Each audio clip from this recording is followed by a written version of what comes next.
Good day everyone, we're the Group 3 and we're going to discuss the accreditation of hotels and other tourism establishments in the Philippines and the Tourism Act of 2009. I am Lance Angelo Contreras, and without further ado, let's proceed with the discussion. Once again, good day everyone, I'm Lance Angelo Contreras and I'll be discussing accreditation in the tourism industry.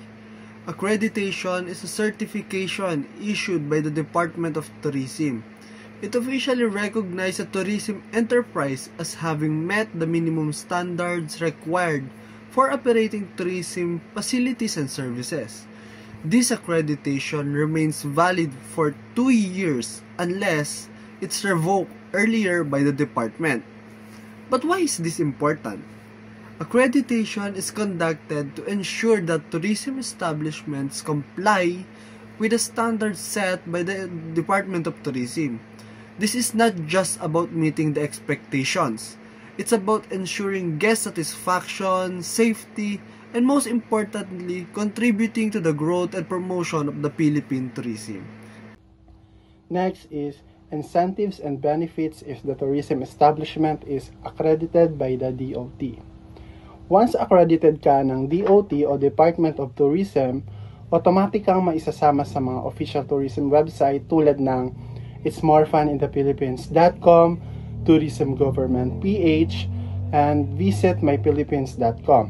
Etong tatlong to, kapag nandun ang business mo, mas madali kang makita ng local at foreign tourists, especially kapag naghahanap sila ng reliable na accommodations o service online. At isa pa, libre na marketing ito galing sa gobyerno. Next slide is, meron ding mga libreng o subsidized training para sa mga empleyado. Halimbawa, pwede silang sumali sa mga seminars on attend and bartender training, customer relations, front office management, housekeeping, at iba pang related na courses. Etong limang to, maganda ito kasi nag-i-improve ang skill ng staff at syempre, mas maganda ang experience ng mga customer o turista. Next is, kapag DOT accredited ang isang tourism businesses like hotel, resort, travel agency, o etc., makakatanggap ito ng endorsement mula sa Department of Tourism sa iba't ibang government agencies.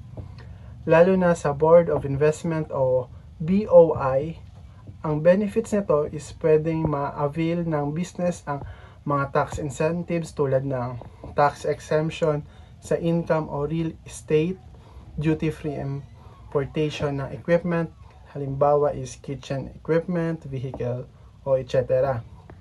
Next is waiver ng government fees and charge, and may mga non-cash benefits din tulad ng technical support mula sa gobyerno. So, in short, makakatipid sila sa gastusin at mas mabilis ang pag-expand ng businesses dahil may support mula sa gobyerno. In summary, kapag accredited ng DOT ang isang tourism establishment, maraming benefits ang pwedeng makuha, like online exposure, training support, tax incentives, technical and government support. Kaya sobrang recommended talaga na magpa-accredit sa DOT kung may tourism-related business ka. And that's all to my part. Next.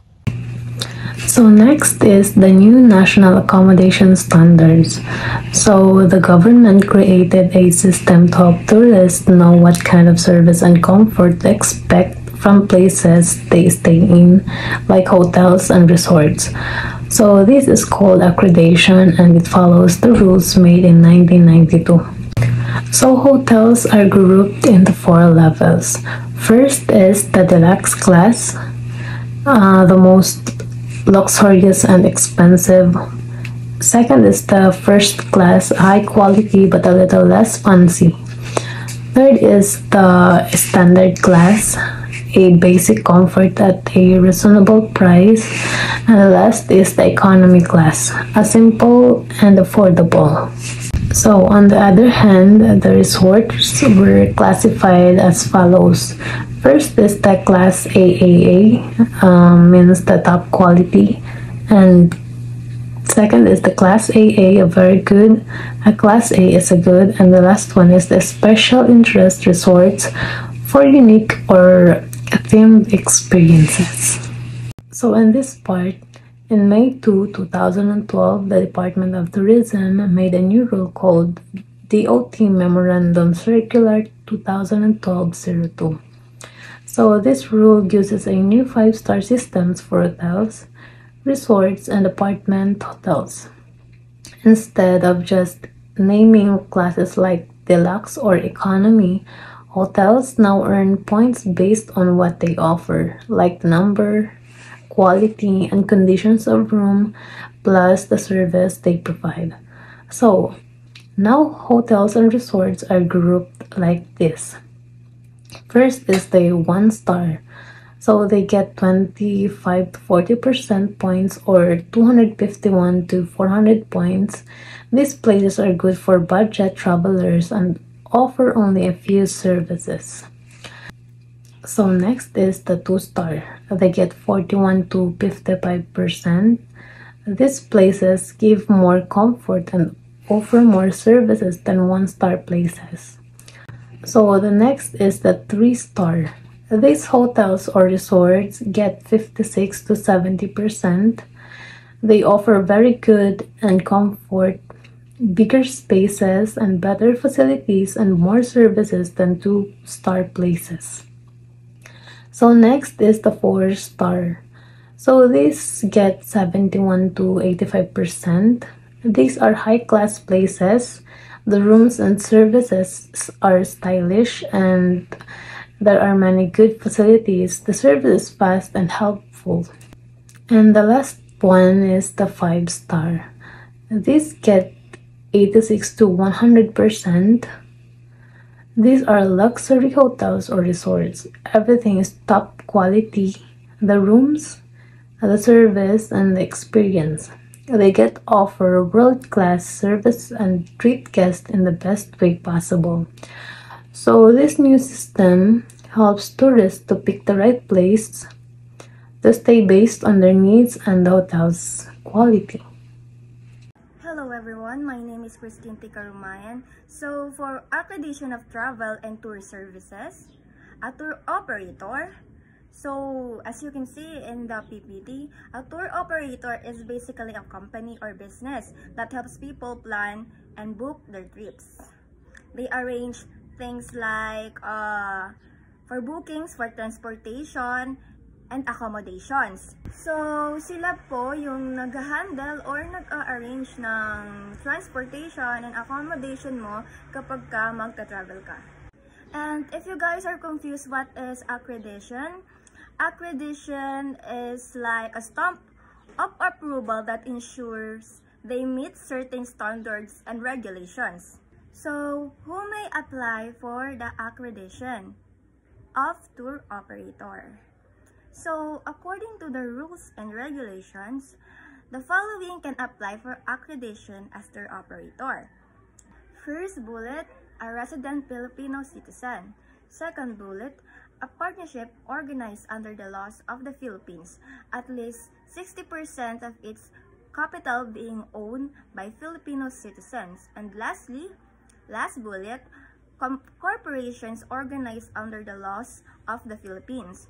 At least 60% of the subscribed common or voting shares of stocks of which is owned by Filipino citizens and the composition of its board of directors being at least 60% Filipinos. So this ensures that the tour operator is majority owned and controlled by Filipinos.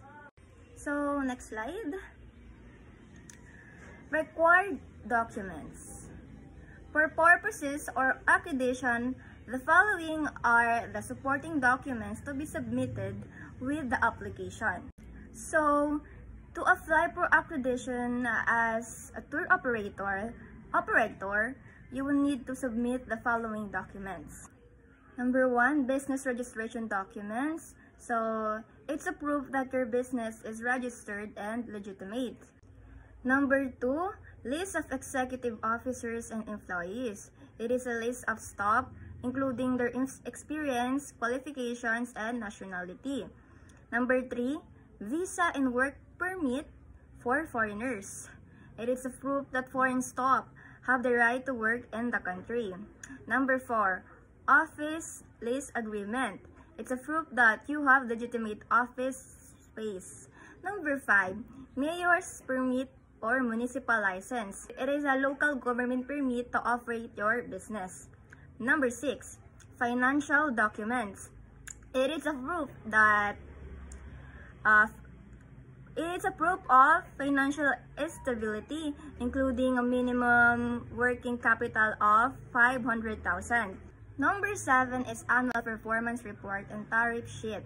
It is a report on sales performance and services offered, including rates and terms. Number 8 is additional documents. Other documents may be required by the Department of Tourism. And additional requirements. Note that if the tour operator is using motor vehicle and conducting tours or transporting tourists, such motor vehicle should also be accredited with the Department of Tourism and sporting a tourist plate. That's all. Good day everyone, my name is Roosevelt and I'll be discussing to you the accreditation of tour guides. Ang tour guide ay isang taong gumagabay at tumutulong sa mga turista, lokal man or dayuhan.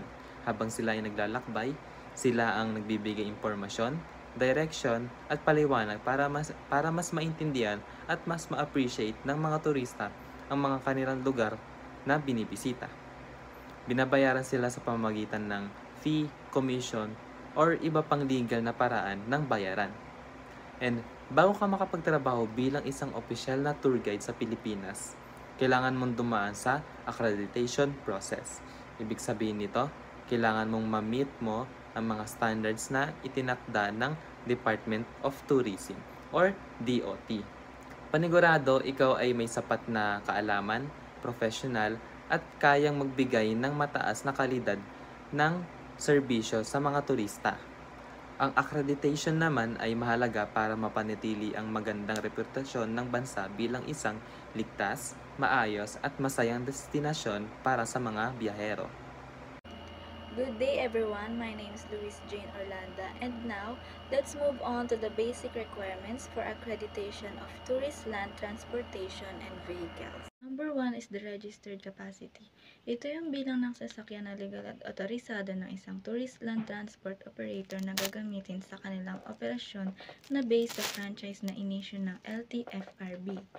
So, kapag gusto ng isang operator na magpa-accredit ng mga tourist vehicles sa Department of Tourism, hindi siya pwedeng mag-apply ng mas maraming units kaysa sa nakasaad sa LTFRB franchise. Halimbawa, kung ang LTFRB franchise ng isang operator ay para sa 5 units lamang, ibig sabihin 5 lang din ang maximum na pwedeng ipakredit sa DOT. Kahit meron siyang 6 o pataas na bilang ng mga sasakyan, kung 5 ang nasa franchise, 5 lang ang pwede sa accreditation. Walang sobra, dapat sakto lang. Number 2, roadworthiness. Ibig sabihin nito ay dapat maayos, ligtas at kayang tumakbo ng walang problema ang sasakyan sa kalsada.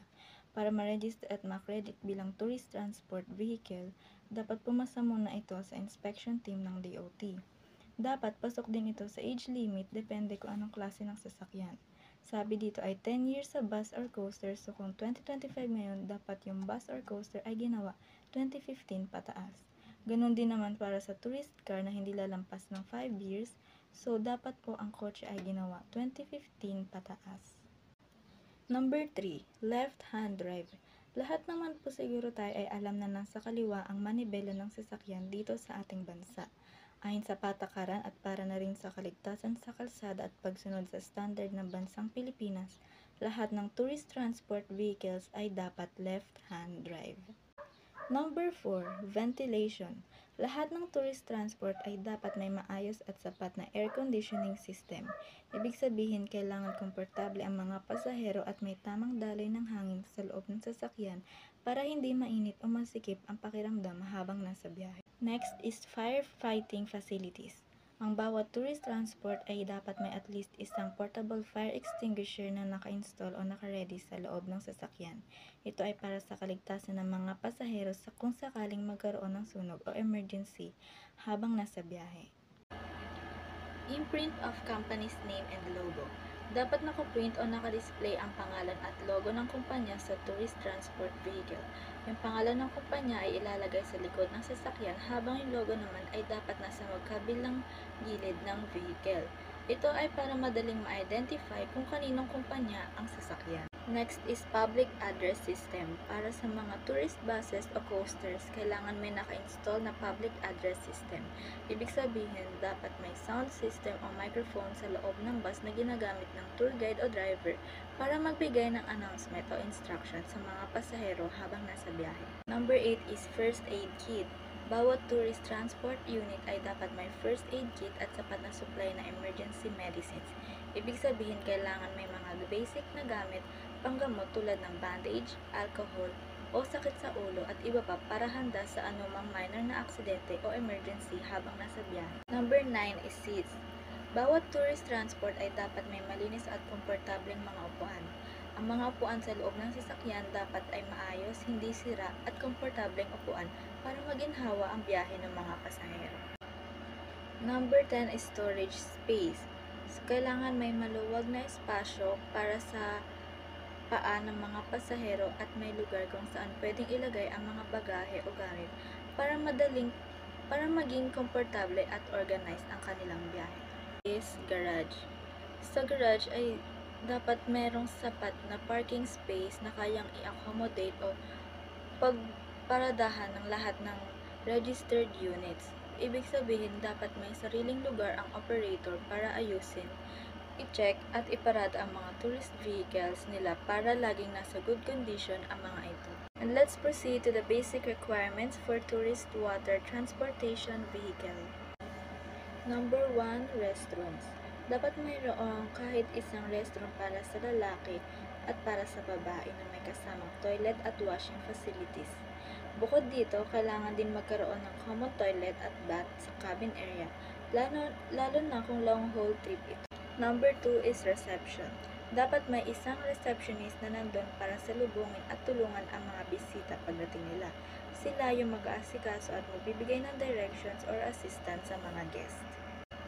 Next, dapat merong refreshment area na laging puno ng mga pagkain at inumin para sa mga pasahero. Kung long haul trip naman, kailangan din may dining area na kayang maupuan kahit isang kapat ng total ng pasahero sa isang serving. Dapat maayos at malinis din yung mga gamit at furniture sa lugar na yon para mas komportable at hindi magutom o mauhaw yung mga pasahero. Sa promenade area naman, dapat meron ditong space sa upper deck na pwedeng gamitin ng mga pasahero upang maglakad-lakad o mag-airing para merong lugar din na makapag-relax sila at magkaroon ng makalanghap ng fresh air habang sila ay nasa biyahe. Baggage area. Dito naman ay dapat merong baggage area na merong mga racks o ibang safe at convenient na paraan para ma-imbak yung mga gamit ng pasahero sa passenger accommodation area. Sa service and staff, dapat mayroong sapat na bilang ang mga staff na mahusay sa trabaho at mayroong experience. So, sila yung mga frontline staff na kailangan marunong silang ng ibang lengguwahe para makapag-usap na maayos sa ibang mga pasahero. When it comes to lighting, dapat may tamang lighting o ilaw na naka-install sa lahat ng levels ng barko ayon sa Philippine Merchant Marine Rules and Regulations, para maliwanag at ligtas ang lahat ng lugar sa barko, lalo na kung gabi o madilim. Next is, dapat meron tayong life-saving equipment na nakahanda sa barko para siguradong ligtas ang mga pasahero kung sakaling mayroong emergency sa biyahe. Next, dapat may sapat na communication equipment sa barko para laging may paraan upang makipag-communicate lalo na kapag may emergency o merong may kailangan ng tulong. Good day everyone, I am Alessa Shorinci Poco and now let's proceed to the basic requirements for tourist air transportation. So ayon sa Tourism Act of 2009, lahat ng air transportation na ginagamit ng mga turista, like charter planes or helicopters, ay kailangan ma-accredit muna ng Department of Tourism. Hindi sila pwede mag-operate basta-basta kung hindi sila sumusunod sa minimum safety at service standards, kaya importante ito dahil safety ng tourist ang pinaka-priority. At next naman may dalawang basic na requirement na tinitingnan ng Department of Tourism para sa tourist air transport. Unang-una ay ang life-saving devices. Ito yung mga gagamitan kailangan sakaling magkaroon ng emergency habang nasa ere, like life vest, oxygen mask, at first aid kits. Dito pa lang makikita na natin kung paano ka-importante ang pagiging prepared.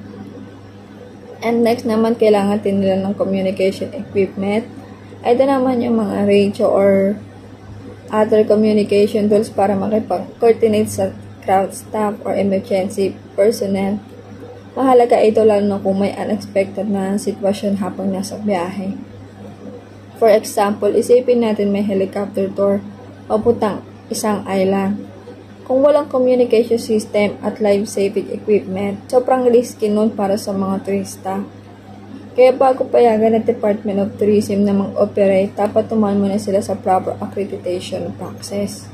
At now, let's move on to the accreditation of spa.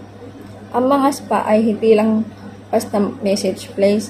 Siya rin itong tourism-related establishments dahil ay tumutulong sa relaxation at wellness ng mga turista. Kaya required din silang magpa-accredit ng Department of Tourism para masigurado na pasok sila sa standard na quality at safety. So now let's move on to the basic requirements for spa establishments. So mayroong 15 basic requirements na kailangan sundin ng isang spa para ma-accredit ng Department of Tourism. So ito yung mga sumusunod ay ang una, location and environment. So dapat ang spa ay matatagpuan ito sa tahimik, malinis at relaxing na lugar. Dito dapat katabi ng palengke, main road o construction site, mainam po sa routed ng nature o nasa peaceful area para mas maramdaman ng guest ang calm at serenity. At next naman is lounge or reception area. So dapat dito ay may welcoming na reception area kung saan pwedeng maupo at maghintay ang mga guests. May receptionist na tumatanggap na bookings, inquiries at tumutulong sa pag-assist ng clients. Ang good first impression ay nagsisimula dito. At third is washroom. So dito laging malinis at kumpleto ang washroom. So dapat may toilet, sapon, tissue at trash bins. Maganda rin kung may hiwalay na CR para sa maid at women para sa privacy ng mga guests. At pang-apat ay locker rooms. Kailangan may available na locker rooms para sa safe na palalagyan ng mga personal belongings ng guests.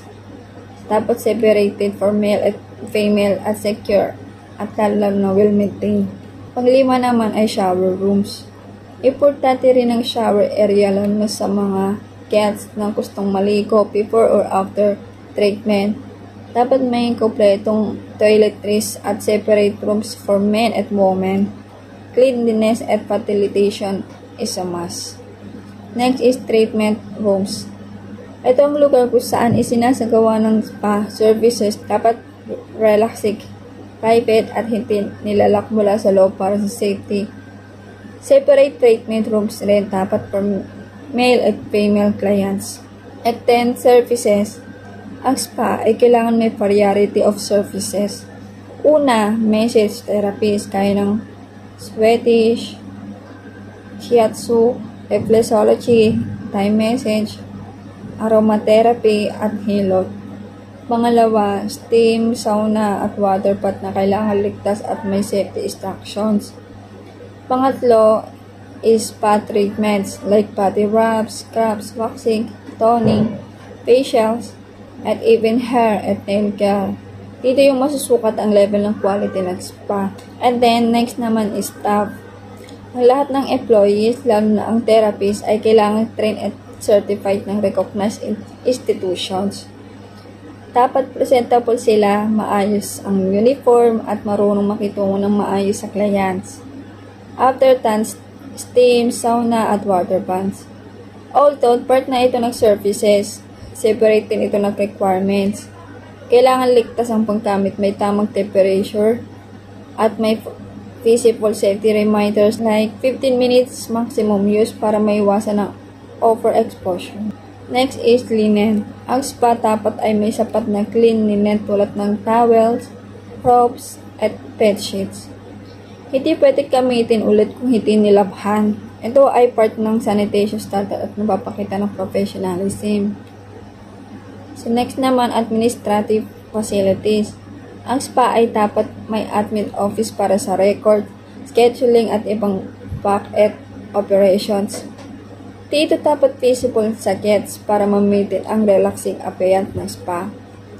Next naman is emergency generator. So, alam naman nating lahat na ang emergency generator, kapag nawala ng kuryente, dapat may backup generator ang spa para hindi maapektuhan ang services. Dito papasok ang reliability ng establishments. At next naman is parking space. So, kailangan may enough at safe na parking area for guests. Confidence, ito lang na sa mga may sariling sasakyan. 14 naman is first aid. Ang spa ay dapat may basic first aid kit on site na may bandage, alcohol, at gamot for minor emergencies. Di natin alam kung kailan ito kakailanganin, so better safe than sorry. And finally, facilities for persons with disability or PWD. Dapat accessible ang spa sa lahat, including persons with disabilities. Yet dapat may wheelchair ramps, wide doorways, and PWD-friendly CRs. This ensures na inclusive ang spa para sa lahat ng clients. Good day everyone, my name is Aliana Heinge, and now let's move on to the powers and functions of DOT. Ang Department of Tourism, DOT, ang pangunahing ahensya ng gobyerno na nagpo-promote at nagde-develop ng tourism sa bansa. Isa sa mga tungkulin nila ay protektahan at i-preserve ang mga makasaysayan, kultural at natural na yaman ng Pilipinas. Katuwang ang ibang ahensya at pribadong sektor. Sila rin ang nag-evaluate ng tourism projects para mabigyan ito ng permits at incentives, at inihikayat nila ang private sector na mag-invest sa mga ganitong proyekto. Gumawa ang DOT ng mga batas at pamantayan para sa operasyon ng tourism-related businesses gaya ng hotels, resorts, travel agencies at iba pa. May standards silang sinusunod para sa licensing, accreditation, at classification ng mga ito, batay sa international quality. Pwede rin silang magrekomenda sa LGUs na suspindihin at ipasara ang mga hindi sumusunod sa patakaran. Bukod dito, nangongolekta sila ng fees and charges para suportahan ang mga programa at proyekto sa turismo. Gumawa rin sila ng mga pag-aaral at surveys para maintindihan ang estado ng tourism industry at mag-ipon ng datos na makatutulong sa pagpaplano at pag-unlad ng sektor. And now, let's move on to the attached agency of the Department of Tourism. For the first one is Tourism Promotions Board, TPB. Sila ang in charge sa pagpopromote ng Pilipinas bilang world-class tourist destination, both local and international. Nag-organize ng events, campaigns, at collaborations with private sectors para mas dumami ang tourists sa bansa. For the second one, we have Tourism Infrastructure and Enterprise Zone Authority, TIEZA. Responsible sa paggawa at pagdevelop ng tourism infrastructure at sa pagmamanage ng tourism enterprise zones. Nagpapatayo ng roads, parks, at tourism facilitates. Ina-encourage din nila ang private investors na mag-invest ang mga TEZs. For the second one, we have Tourism Infrastructure and Enterprise Zone Authority, TIEZA. Responsible sa paggawa at pagdevelop ng tourism infrastructure at sa pagmamanage ng tourism enterprise zones. Nagpapatayo ng roads, parks, at tourism facilitates. Ina-encourage din nila ang private investors na mag-invest ng mga TEZs. For the third one, we have Duty Free Corporation, DFPC. Nag-ooperate ng mga duty-free shops para sa mga international travelers natin. Nagbebenta ng tax-free products. Yung kinikita nila ay ginagamit sa iba't ibang tourism programs ng gobyerno. For the next one, we have National Parks Development Committee. Binuo sa pamamagitan ng Executive Order No. 30/1963. Sila ang nag-aalaga at nagde-develop ng mga national parks at open spaces, public spaces. Pinamahalaan nila ang mga lugar gaya ng Rizal Park, Luneta at Paco Park para mapanatili itong malinis, maayos at maengganyong puntahan ng mga turista.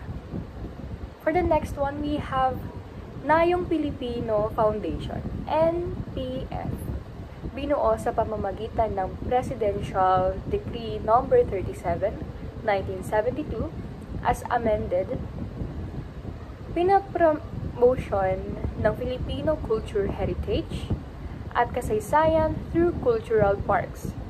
Gumawa ng cultural theme parks katulad ng dating Nayong Pilipino at nagsasagawa ng research para maipakita ang kultura ng Pilipinas. We have Philippine Retirement Authority, PRA. Binuo sa pamamagitan ng Executive Order No. 1037, 1985. Inaakit ang mga foreign retirees na mamuhay at mag-invest sa Pilipinas. Nagbibigay ng incentives at special visas sa mga retirees para maging madali ang paninirahan nila sa bansa. For the next one, we have Philippine Commission on Sports Scuba Diving, PCSSD. Nagpo-promote ng scuba diving bilang tourism activity sa Pilipinas. Nagtatakda ng safety standards para sa diving shops at instructors at sinisigurong environmentally safe ang mga diving spots. At dumako naman tayo sa last part ng ating presentation, which is Intramuros Administration. In charge sa pag-preserve at pag-develop ng Intramuros, ang makasaysayang walled city sa Maynila. Pinoprotektahan ang heritage at Spanish-era structures at gumagawa ng tourism at cultural programs para dumami ang bumibisita o mga turista. Tourism Act of 2009, or also known as Republic Act of 9593. On May 13, 2009, President Gloria Macapagal Arroyo approved the Republic Act 9593, or otherwise known as Tourism Act of 2009. It declares tourism as indispensable. DOT, or also known as Department of Tourism, and primary planning of programming, coordinating, implementing, and in developing, promoting the tourism industry in both domestic and international. So, the DOT are making a move for our better and new tourism industry here in the Philippines. Next slide is power and function of DOT, also known as Department of Tourism. First is formulate tourism policies, plans, and project. Dito naman po ginaganap yung pag-implement ng do's and don'ts here in our tourism industry, then yung pag-create ng project to make a better industry here in the Philippines. Second is supervise and coordinate the implementation of tourist policies, plans, and project. Dito naman, sila yung namamahala kung paano at gaano dapat kaganda ang kalabasan ng ating pagpaplano or ang proyekto na ginagawa nila para sa ating industriya.